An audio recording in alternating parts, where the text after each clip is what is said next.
desligar, irmãos, os dois ar-condicionado? Amém. Amém?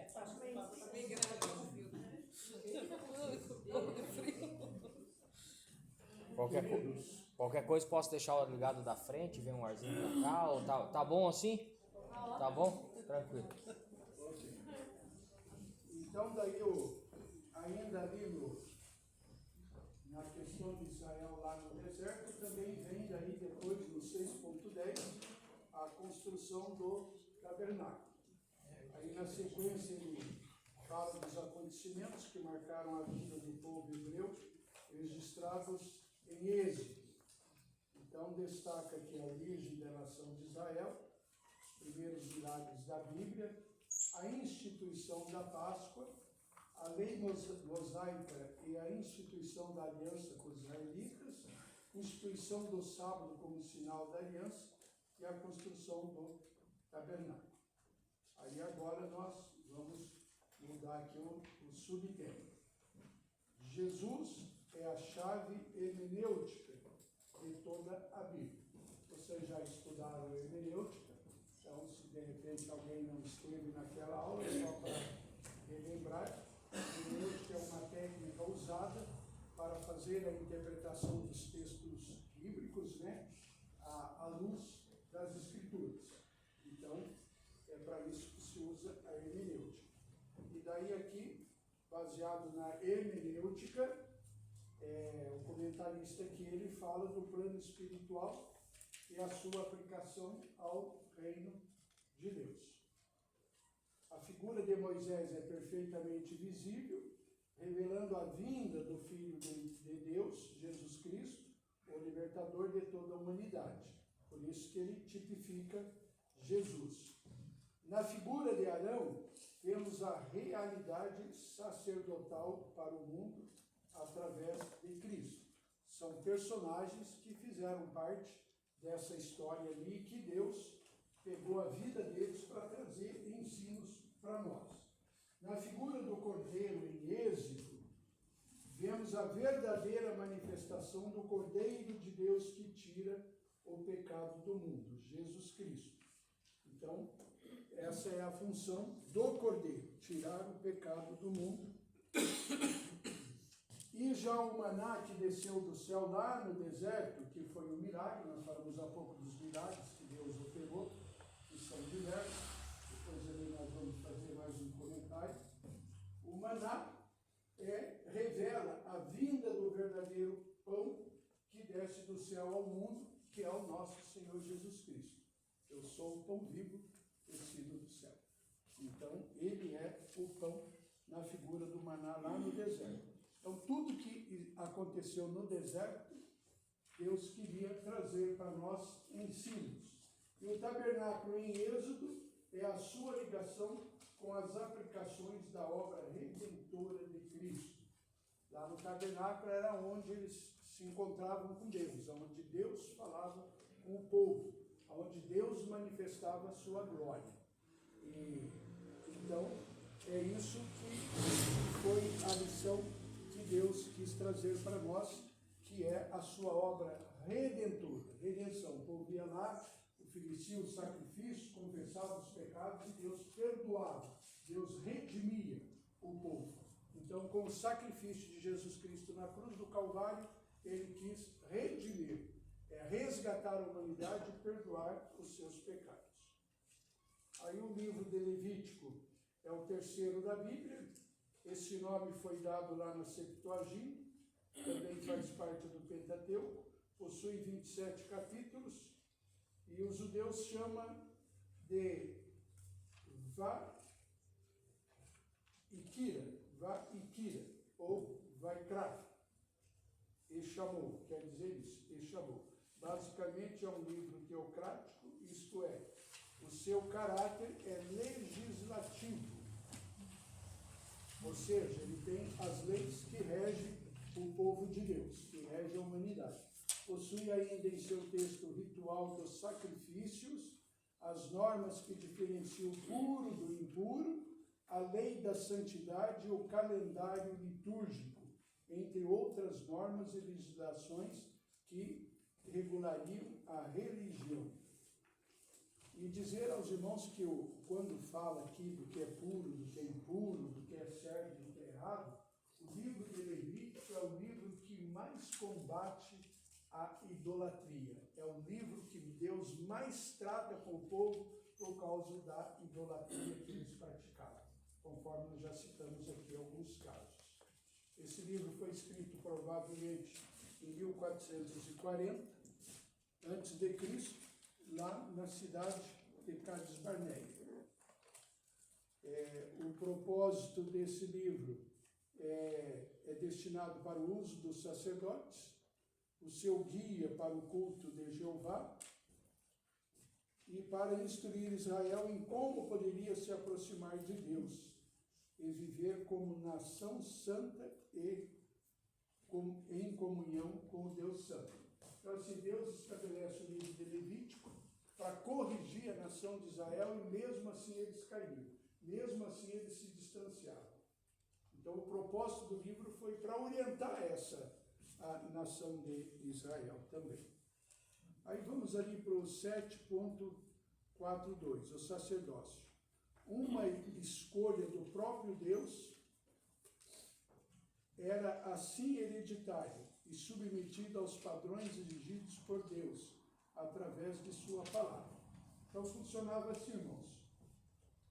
O pai poderia passar o sacerdócio para o filho, mas tinha um padrão estabelecido por Deus. Não é porque o pai achava ele bonitinho, mais queridinho, não é porque o pai estabelecia. Deus já ensinava. É você que vai ser dessa forma.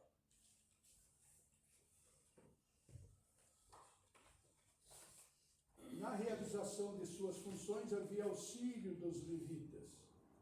Então o levita não é só aquele que fazia o louvor lá na igreja. Os levitas também tinham um papel como de diácono dentro da igreja para ajudar em muitas tarefas do culto.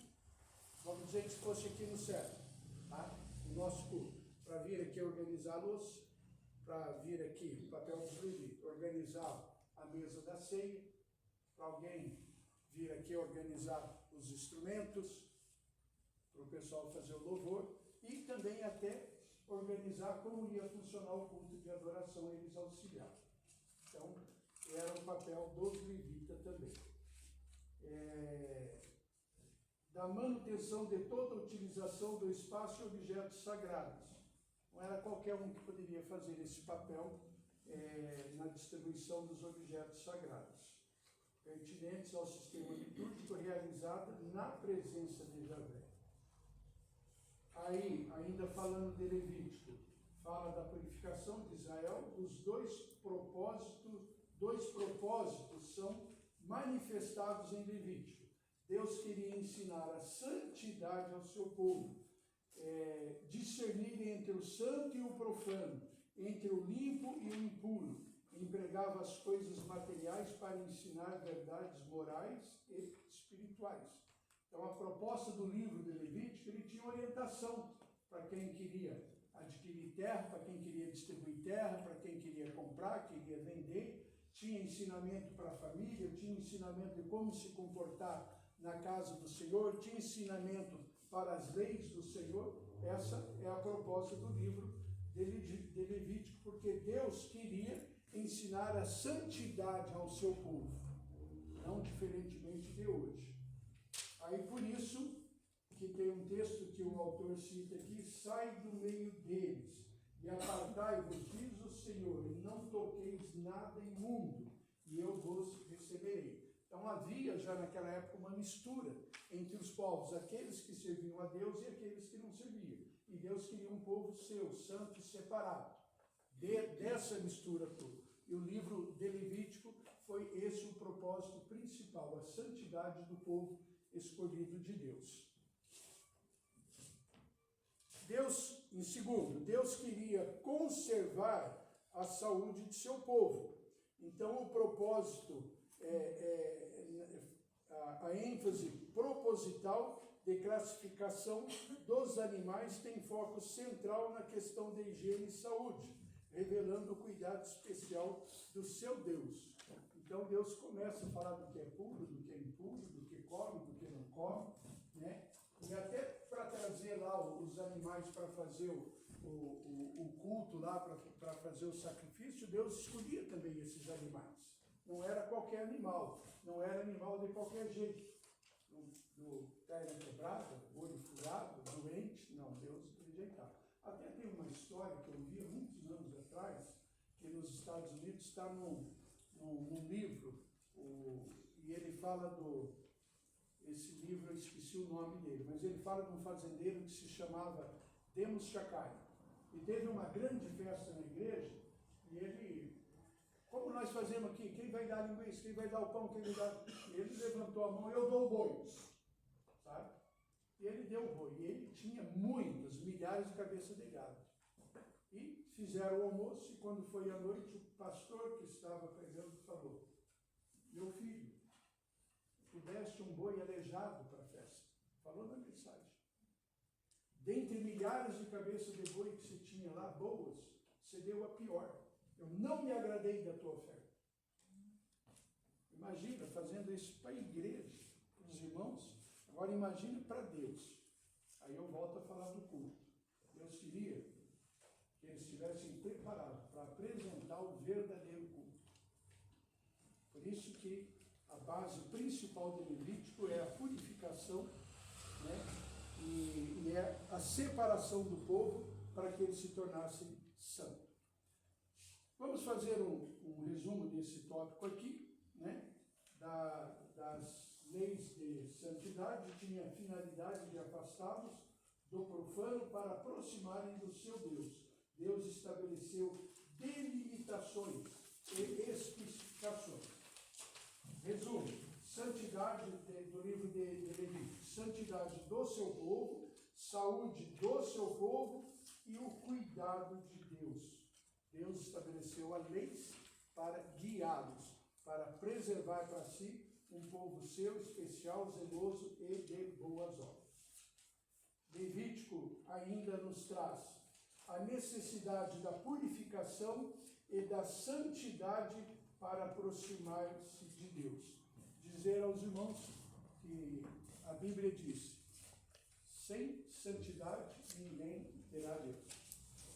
Um outro trecho, um outro lugar fala assim, buscai a santidade. Então aqui eu aprendo que é uma busca diária. Não está dizendo assim, busque esse mês, busque essa, buscai. É no imperativo, buscai, sempre. Hoje, amanhã, semana que vem, enquanto estivermos aqui, é uma busca diária para essa santidade. Fica tranquilo que, pelo menos eu, tá?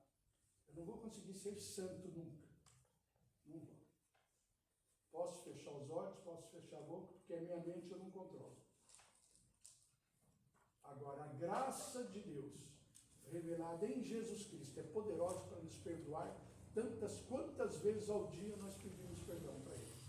Então, isso é buscar a santificação. Senhor, eu pensei o que não deveria pensar. Estou buscando a santificação. Senhor, eu falei o que eu não poderia falar. Isso é buscar a santificação. Então, esse negócio de buscar a santificação é desde lá do irmão Adãozinho. É desde lá. Sua importância e relação com o todo revelado. É importante porque relaciona o Antigo Testamento e o Novo Testamento. Então, há uma ligação entre acontecimentos no Antigo Testamento e acontecimentos no Novo Testamento. A mensagem revelada no Antigo Testamento também é revelada no Novo Testamento para a santificação do povo, para a salvação do povo. É uma revelação do caráter de Deus, santo. Deus é santo. Então, Ele revela essa sua santidade a nós, para que nós sejamos também santos em toda a nossa maneira de viver. É importante porque apresenta as ideias fundamentais da obra expiatória de Cristo. O melhor comentário de Levítico é o livro de Hebreus. Olha a ligação de Levítico com Hebreus. Leia Hebreus que você vai ver o ensinamento que tem ali, que já está registrado lá no Levítico. É importante porque apresenta a verdade de forma objetiva. O livro é uma ajuda eficaz para o melhor entendimento das grandes verdades espirituais da redenção. É um livro claro, objetivo, ele fala, ele legisla, sabe? Ele pede para aplicar, ele pede para viver aquilo. Isso ele é importante. É importante porque trata da instrução do Senhor para adoração e comunhão com seus súditos, os súditos de Deus. Então, Deus está interessado em instruir, para que aquele que recebe a instrução de Deus possa estabelecer essa comunhão, esse contato com Deus e poder adorá-lo com sinceridade, com retidão de coração. E é isso que Deus quer do seu povo. É importante por sua característica similar ao Sermão do Monte, evidenciando uma argumentação cristológica. Olha a outra ligação dele aqui. Leia Levítico e leia o Sermão do Monte. Tem a mesma mensagem. Aí nós vamos agora para as festas mencionadas. E nós já estamos indo para o final. Aí vem a festa da Páscoa, que está lá em Levítico.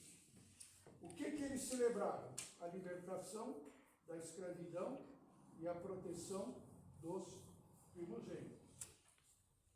O que nós lembramos na ceia do Senhor? Que Cristo morreu, ressuscitou para nos libertar, para nos perdoar. Libertação do mundo antigo, libertação do Egito, no caso de Israel, e nós, libertação do Egito de hoje. Libertos para servir a Cristo. A importância, recordava a libertação do povo de Deus. A ceia do Senhor é para recordar o sacrifício de Jesus Cristo. Outra festa, segunda, pães asmos. Era uma festa de 7 dias. O êxodo do Egito é o que eles celebravam. Então, uma vez por ano tinha essa festa de 7 dias, para eles relembrar de quando eles saíram do Egito, a peregrinação pelo deserto. Era o propósito dessa festa. E não era festa só de comer e beber, não, mas era culto, era adoração, era agradecer a Deus.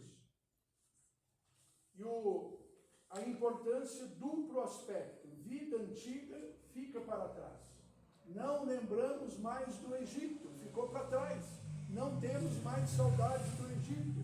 E o outro propósito, nova vida daqui para frente. Quando nós aceitamos a Jesus, esquecemos das coisas do mundo e agora seguimos uma nova vida em Jesus Cristo, porque eis que tudo se fez novo. Quando nós somos batizados, quando nós mergulhamos, fomos sepultados. E quando o velho homem morre, e quando nós ressurgimos da água, uma nova criatura. E pela primeira vez em 70 anos de crente, eu li agora essa semana uma frase de Spurgeon. Spurgeon, tem uma Bíblia aqui, irmãos, que eu comecei a usar agora, já fazia Eu gosto tanto dessa Bíblia, que eu comprei uma uns 5 anos atrás e guardei lá. Charles Haddon Spurgeon, grande pregador, ganhou muitas almas, e ele faz aqui um comentário nessa Bíblia aqui. E Spurgeon, ele escreveu uma frase falando sobre o velho homem da seguinte forma: que quando ele foi batizado, o velho homem foi sepultado, morreu. Aí ele disse assim: não sabia eu que ele sabia nadar. De vez em quando ele está me incomodando. Não é isso que acontece conosco? Eu nunca tinha ouvido. Se vocês já ouviram, parabéns para vocês. A gente fica confiante, eu sou forte, eu sou valente, Jesus está comigo. Mas daqui um pouquinho o velho olha, dá uma mexida ali, e se a gente não vigiar, não sepultar ele de novo, não está na nossa pauta. Vamos voltar. Então, as coisas velhas ficaram para trás. Era isso que eles comemoravam e a nova vida. Pentecostes, o início da colheita de trigo. Era uma festa de um dia. E a importância dela demonstrava a alegria e a gratidão pela generosa colheita. Eu não colho trigo, nem soja. E quando eu recebo o meu salário, será que o irmão Ismael está orando? Para agradecer a Deus pelo salário? Senhor, me ajuda a aplicar esse dinheiro bem. Eles faziam isso. Todo ano. Se tivesse 10 colheitas, cada colheita eles faziam. Além de trazer as primícias para a casa de Deus. Ensinamento, nós estamos falando de ensinamento de Levítico. A outra festa, trombetas. Era um dia de festa. O início era o que celebrava? O início do 7º mês. E a importância expressava alegria e gratidão a Deus. Olha, irmão, esse povo era tão preocupado em agradar ao Senhor, que até lá no 7º mês eles queriam agradecer, porque estava começando o mês. Senhor, obrigado por esse mês. Eu acho que não tinha nada para eles comemorarem e inventaram isso. Vamos comemorar aí a gratidão a Deus pelo mês que Ele está nos dando. É bênção isso. Eu falo que inventaram no bom sentido. Estavam preocupados em oferecer o melhor para o Senhor. E o dia da expiação. Era um dia de festa também, de comemoração. A expiação do pecado de toda a nação é o que eles estavam celebrando. Eles foram perdoados. Vamos agora celebrar essa vitória na nossa vida pelo perdão dos nossos pecados. E a importância disso era que restaurava a comunhão com Deus. Não tem como, queridos.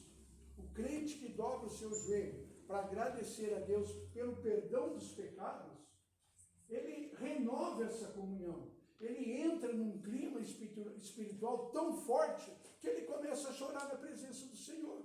Essa era a preocupação deles. E por último, a festa dos tabernáculos, que era de 7 dias. A proteção eles celebravam a proteção e a orientação de Deus no deserto. E a importância era renovar o compromisso de Israel com Deus e a confiança em seu auxílio. Então, eles receberam a proteção de Deus no deserto. Deus cuidou deles, Deus alimentou, Deus deu água, a roupa das crianças crescia no corpo, a sandália crescia no pé. Olha o cuidado de Deus. E eles não esqueciam nunca dos cuidados de Deus para a vida deles lá no deserto. Então, essa festa aqui de 7 dias dos tabernáculos era para agradecer a proteção de Deus e renovar esse compromisso. Senhor, o ano que vem eu quero estar aqui. Então seria mais ou menos assim, vir aqui no domingo, Senhor, domingo que vem eu quero estar aqui. Ou Senhor, se der eu quero quinta também. Cada um de acordo com a sua possibilidade. Eu não estou aqui induzindo ninguém a vir na igreja todos os dias. Eu estou falando de compromisso com Deus, que é o ensino que nós estamos recebendo aqui. Ok, queridos? O livro de Números. Ok? Sim! Viu, pastor? Está ficando bom o negócio, viu? Eu tenho 20 minutinhos, pastor, é isso? É 9h15 ou 9h30? 9h30, 9h30. Hã? 9h30. 9h30. O livro de Números, irmãos, eu pouco vou comentar porque é o livro do censo. Esse censo que nós fazemos hoje aí, queridos, vão lá na casa do agricultor, quantos ovos, quantas galinhas, quantos cabritinhos, né? Chega na nossa casa lá, meu Deus do céu. Eu nunca recebi um censeador na minha casa. Tá? Nunca veio, tá? E Aí, então é o censo que eles faziam naquela época. Então não precisamos comentar, né? O tema é preparativos para o serviço na rota do Sinai ao Jordão. Paciência e misericórdia é o tema central. Então eles iam lá para o Rio Jordão e precisavam organizar o povo, precisava contar o povo, quantas crianças tinha, quantas mulheres, quantos homens, quantos soldados eles tinham preparado para a guerra, quantos jovens tinham, o que eles iriam levar para lá. Era esse censo que fazia lá para eles saber como ir lá para o Jordão e depois para poder entrar na terra prometida. Então era um preparo que eles estavam fazendo. 8.4. Fatos importantes durante esse período de 38 anos aproximadamente. Está falando dos 40 anos do povo no deserto. Então, aqui ele está comentando dos 38 anos no deserto. Então, inicia-se com o censo militar e organização de Israel, que é o que Números faz, o voto de Nazireu para inclusão no serviço especial na casa de Deus. Vocês sabem, né, o que é o voto de Nazireu? Alguém não sabe? Levanta a mão, por favor. Tem algumas pessoas aqui que não sabem. Então, vamos lá. E se teve alguma palavra que eu falei aqui que vocês também não sabem ou não expliquei, por favor, pode me perguntar, tá bom? Pode me perguntar aí no particular que eu respondo. Então, assim, o voto de Nazireu era uma pessoa separada para o serviço de Deus. E temos um exemplo muito grande, muito claro na Bíblia, que foi Sansão, que foi juiz, e Sansão era um nazireu de Deus, porque desde o seu ventre a sua mãe já separou para o serviço de Deus. E ali foi estabelecido um pacto que ele não iria nunca cortar o seu cabelo. Ali já foi um pacto, uma aliança com Deus. Então, nazireu era aquela criança que era separada para o serviço de Deus, ok? Então, no caso aqui, lá em Levítico, eles também dão esse ensino aí sobre o voto do nazireu para inclusão no serviço especial. Isso, pastor Ismael. Partes das tribos se instalam na Transjordânia. A serpente de bronze. A serpente de bronze, eu falei agora há pouco que o povo começou a morrer no deserto porque adoraram lá o bezerro. Então, daí a forma como Moisés encontrou conversando com Deus, que era para levantar a serpente, uma serpente de bronze lá no deserto, e toda pessoa que fosse picado pela serpente, pela víbora. Qual é o nome que está lá na Bíblia, pastor? Ardente? Serpente ou víbora, desculpa. Mas assim, fosse picado lá por aquela cobra venenosa lá que morria. Então, quando fosse picado, olhasse para a serpente levantada lá no acampamento e ele seria curado. Essa serpente simboliza Cristo sendo levantado na cruz do Calvário. Olha aqui novamente o Levítico lá para o Novo Testamento, que todo aquele que olha para o Senhor lá na cruz do Calvário, ele é curado, ele é salvo, ele é liberto, tá? Que olha e aceita. Então aqui eles olhavam para a serpente e aceitavam ela como algo que estava ali representando para curar eles, para libertar eles desta morte. Então, era a serpente de bronze.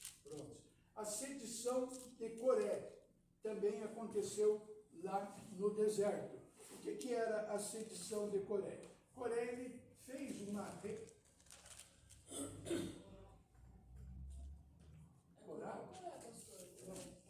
Corá é o ex-prefeito do céu. Desculpa, tá bom? É a hora que eu li, eu também lembrei no Corá. Não, eu acho que é Coré. Pergunta no meu celular aí, por favor, me ajuda, vamos lá resolver isso. Aqui eles escreveram Coré. Nessa Bíblia que eu estou aqui também está, lá em Números 16, e Coré, filho de Izar, filho de Coate, filho de Levi. Coré? Coré. Coré. Pode ser que algumas... Corá? Então. Mas eu sempre soube que é Coré. Às vezes a pronúncia ali não vai... Pastor, na minha Bíblia cita tanto os dois, né? Na passagem lá da Ervolta cita Corá e depois cita Coré. Então, vale as duas, tá bom? Não tem problema nenhum, mas muito obrigado, Thaís. Desculpa só para nós descontrair, foi de propósito. Tá? Então, assim, se tiver escrito Corá, tá certo? Se tiver escrito Coré, tá certo. É que a nossa Bíblia, como nós falamos aqui, é hebraico e aramaico e grego, então, às vezes, nessa mudança, algum autor aí, ele pode. Vamos ver o que o Espírito falou aqui. Acha para mim aqui. Onde é que o senhor leu ali? Números 16. Então, queridos, o que aconteceu com a sedição de Coré? Foi uma rebelião que ele fez contra Moisés e Arão, estava bravinho, nervoso, não aceitou a liderança, tá? 16. Não aceitou a liderança e se rebelou contra eles e acabou fazendo uma confusão ali. Os vaticínios de Balaão, a água brotada da rocha, a punição de andar em círculo no deserto. Né? Chega um momento ali que Deus ficou assim, indignado com a atitude deles e não permitiu mais eles prosseguir. Começaram a andar em círculo no deserto. Foi uma das razões deles terem ficado ali 40 anos, porque eles não iam em frente. Andavam e voltavam no mesmo lugar. Deus confundiu eles. Isso, e por eles andarem em círculo, foi relacionado à incredulidade deles. Moisés é proibido de entrar na terra prometida. A pressão suplantou a paciência. Achou? Está corado. Então tá bom, mais uma Bíblia ali que está corada. Irmãos, quando eu olho assim que Moisés não entrou, aqui é um desabafo meu, tá? Não está anotado aqui não. Quando eu olho assim que Moisés não entrou na terra prometida, como eu não sou assim, aquele crentão, só de eu ler eu já fico bravo. Verdade? Se fosse eu falar, Deus, que brincadeira é essa? Tu fala comigo lá que é para me tirar o povo. Eu não queria. Tu me convence, eu vou lá, tiro o povo. 40 anos no deserto. E agora tu está falando para mim que eu não vou entrar lá? Foi para isso que eu vim aqui. Estou falando do Ismael. Irmão, não é verdade? Na casa do Senhor, se a gente é cortado de alguma coisinha, a gente já fica. Vocês não, eu. Poxa vida, mas bem que eu podia fazer, né? Não me chamaram. Agora imagina Moisés, o preço que ele pagou, o faraó queria matar ele. Sabe? Só que tem um detalhe. Deus falou assim, Moisés, fale com a rocha. Porque o povo queria água. Moisés estava brabinho naquela hora. Moisés pegou o cajado dele, bateu na rocha, porque você feriu a rocha. Você não vai pisar na terra prometida. E Moisés não reclamou. Na Bíblia não está escrito nem um pouquinho que ele reclamou. O irmão Ismael ia arrumar uma confusão. Jesus ia ter que tomar o meu cartão, Deus ia ter que tomar o meu cartão de membro e me disciplinar por 1 ano, mais ou menos. Mas Moisés era crente. Pastor, mas a Bíblia diz que Deus perdoa. Por que não perdoa Moisés, então? Porque a rocha significa Jesus Cristo. Da onde sai a água viva. É por essa razão. Se fosse uma rocha qualquer, como Deus não perdoou Moisés por ele ter matado um egípcio. Só que o caso aqui era espiritual. Então, Deus perdoou Moisés. Deus não perdoou Davi? Estou respondendo para todos. Mas a consequência do pecado de Davi, Deus não tirou. Mas o perdão, Moisés teve. Só que ele não entrou na terra prometida, que era o sonho dele. Aliás, de todo Israel, que saiu lá do Egito, aproximadamente 2 milhões de pessoas, eram 600 mil homens, fora crianças e as mulheres. Então, vamos calcular só 3, mas naquela época, os homens e as mulheres tinham 8, 10, 12 filhos, era bastante. Não é como hoje, que é só 2, é só 1, quando muito 3. Então, calcula-se que no mínimo 2 milhões de pessoas que saíram. E daquela geração que entrou na terra prometida, só Josué e Caleb. Daquela geração. Outros entraram, tá? Eu não sei dizer para os irmãos quantos que entraram. Então, assim, irmãos, aí aqui Moisés, Deus fala assim, olha a terra, contempla. Moisés viu a terra, mas não pôde ir. Então, irmãos, as coisas de Deus são muito sérias para nós. A ordem fundamental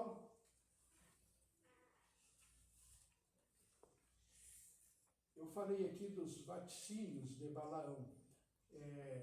Eu preciso explicar que os vaticínios de Balaão, ele desobedeceu a Deus e, além disso, ele ainda tentava incentivar o povo para fazer o mesmo. Ele queria envolver o povo a desobedecer a Deus também. Então, isso foi muito pesado lá para Balaão e para o povo do deserto. Aí vem a ordem fundamental ao processo da revelação do Senhor à comunidade. Aí vem a disposição das tribos nos acampamentos. Também não preciso ler isso daqui, porque está dando a localização de cada tribo, aonde ia morar, onde iria ficar. Aí aqui nós temos um quadro que fala do acampamento de Israel. Também não precisamos comentar, não é tão interessante. A vara de Arão floresce, isso daqui é importante. A vara de Arão tem um símbolo de autoridade, preeminência e um cetro. Revela que o sacerdócio de Arão não se baseava em dons naturais, mas em Deus. Da mesma forma, Deus continua a dar obreiros à sua igreja, constituídos de autoridade. Aqui é mais um ensino que ele nos traz. Os obreiros da igreja são autoridades de Deus, indicados pelo pastor, através da oração que o pastor faz a Deus, pedindo a ele a orientação, a revelação, a concordância para ele fazer aquela indicação, desde um auxiliar, um cooperador, até um pastor.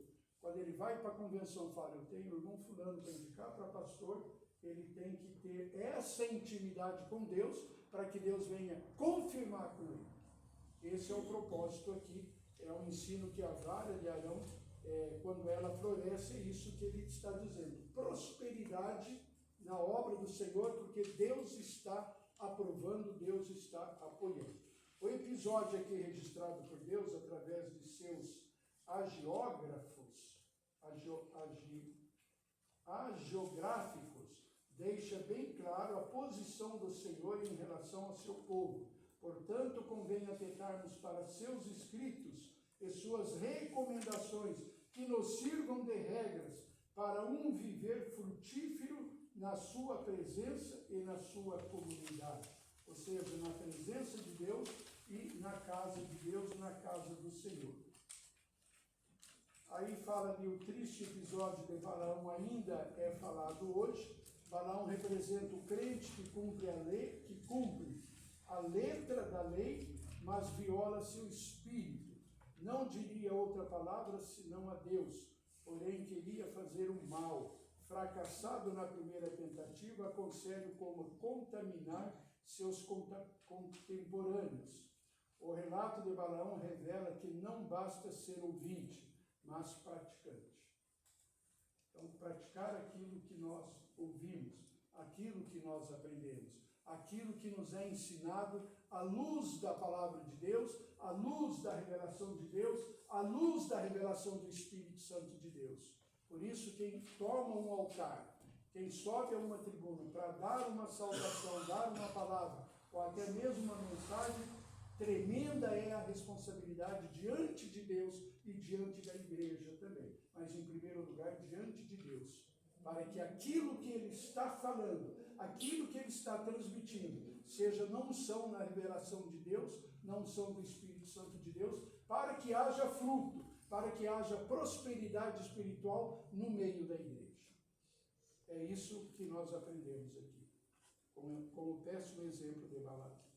O livro de Deuteronômio é o quinto e último do Pentateuco. Os hebreus deram este nome, deram o nome de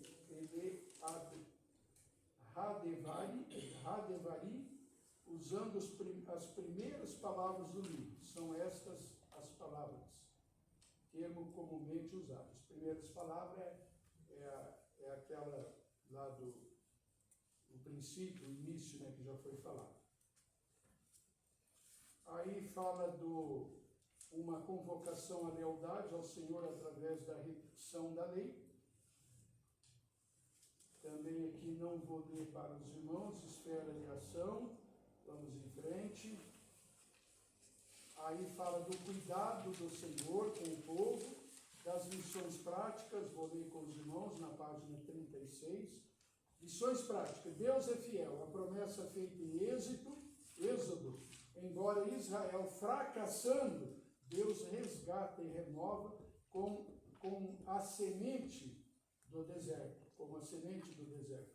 Da mesma forma, nem o tempo, a circunstância ou mesmo a nossa infidelidade tirarão de Deus essa característica, portanto, descansem em suas promessas. Então, queridos, nós podemos falhar, nós podemos, quer dizer, podemos não, nós não podemos, mas acontece de nós falharmos, acontece de nós errarmos, mas a misericórdia de Deus sobre a nossa vida é inesgotável.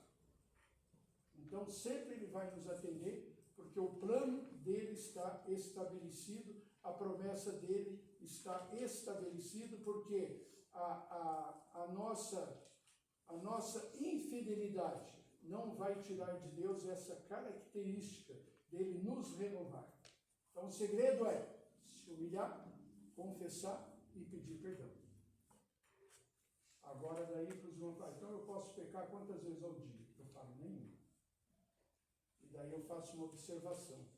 Quantos de nós temos certeza que nós vamos conseguir pedir perdão do nosso pecado, de um pecado que a gente cometeu e não confessou na hora da morte? Quantos segundos leva para morrer? Alguns é 2 segundos. Pá, caiu. Ontem eu vi um vídeo de uma cantora. Você já deve ter visto isso. Está cantando, pá, caiu. Não falou ai, não falou amém, não falou nada. Então a pergunta que eu faço, você vai ter tempo de pedir perdão dos pecados? Então lute para não pecar. Mas se pecais, filhinhos, fica tranquilo. Tem um advogado. Tem um advogado. Agora, confessar, alcançar a misericórdia, Senhor. Esse é o segredo.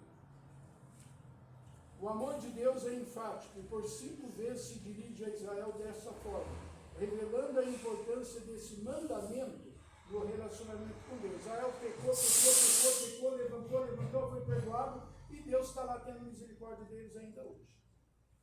Porque o amor de Deus é muito grande. O amor de Deus é infindável para com o ser humano. A expressão de Moisés, que o Senhor requer, o que o Senhor requer de ti, revela o âmbito da essência da lei para uma prática da verdadeira religião. Verdadeira religião, servir ao Senhor. Verdadeira religião, obedecer a palavra de Deus. Eu encerro dizendo aos irmãos que a saída do povo de Israel do Egito nos traz muitas lições para a nossa edificação espiritual. E o plano principal de Deus era libertar o povo de Israel da escravidão do Egito. O plano de Jesus é o plano da salvação, nos libertar do mundo do pecado e nos conduzir à eternidade juntamente com Ele. Amém? Amém. Ok? Sim! Vamos responder o exercício bem rapidinho? Vamos lá?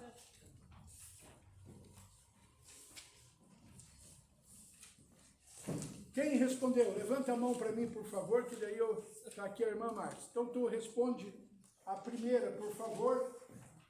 E eu vou perguntar ok, vocês falam se é sim ou não a resposta dela. A pergunta é, quando, onde aconteceu a fixação e acolhimento do Antigo Testamento? O Antigo Testamento foi acolhido como canônico na cidade de Jabim, ou Jâmia, em 90 depois de